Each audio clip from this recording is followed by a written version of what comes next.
अफगानिस्तान में लड़ाई पहली बार नहीं हुई। 1990 के दशक में तालिबान की एक उग्रवादी समूह के रूप में वहां पहचान बनती है, लेकिन ये संघर्ष 2021 तक चलता रहेगा ये किसी ने नहीं सोचा था। 1990 से लेकर 2021 तक ही मान लें तो अफगानिस्तान में तालिबान और अमेरिका के बीच में संघर्ष चलता रहा।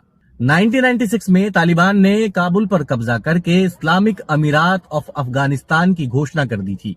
अफगानिस्तान में तालिबान और अमेरिका के बीच जो सबसे पहला टसल हुआ वो हुआ 2001 में 9/11 के हमलों के बाद, जब अमेरिकी सरकार ने कहा कि तालिबान जो है वो अलकायदा को अफगानिस्तान में शरण दिए हुए है और अलकायदा के आतंकवादी खासतौर पर बिन लादेन अपने साथियों के साथ तालिबान की मदद से अफगानिस्तान में छुपा हुआ है।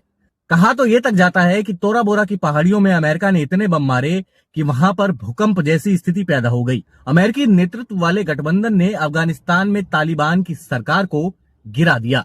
तालिबान धीरे धीरे ग्रामीण इलाकों में कब्जा कर रहा था।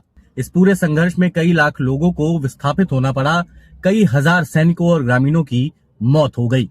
इतना लंबा टाइम युद्ध चलने के बाद अमेरिका और तालिबान के बीच में बातचीत शुरू होती है और ये बातचीत का दौर चला 2018 से 2020 तक, जहां पर कतर में समझौता करने की कोशिशें की गई और ये समझौता जाकर हुआ 2020 में, जहां पर अमेरिकी सेना ने पीछे हटने की शर्त मानी और अफगानिस्तान ने भी विदेशी आतंकवादी समूहों को किसी भी तरीके का सपोर्ट न देने की बात कही।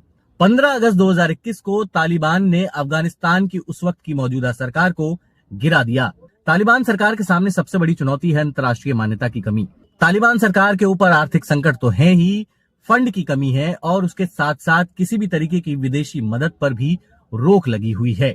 तालिबान सरकार को सबसे ज्यादा क्रिटिसिज्म का सामना करना पड़ता है महिला अधिकारों और कार्य अधिकारों पर लगाए गए उनके प्रतिबंधों की वजह से। इसके साथ साथ पड़ोसी देश पाकिस्तान के साथ भी तालिबान सरकार की ज्यादा जमती नहीं है। उनके आपसी सीमा विवाद हो या पाकिस्तान द्वारा हमेशा अटैक किए जाने का खतरा, उसके साथ साथ आंतरिक सुरक्षा चुनौतियां तो है ही। वैसे तो तालिबान और अमेरिकी सरकार के बीच में संबंध ना के बराबर हैं, लेकिन फिर भी अमेरिका लगातार ह्यूमन राइट्स और सिक्योरिटी जैसे मुद्दों के ऊपर तालिबान के ऊपर प्रेशर बनाता रहता है।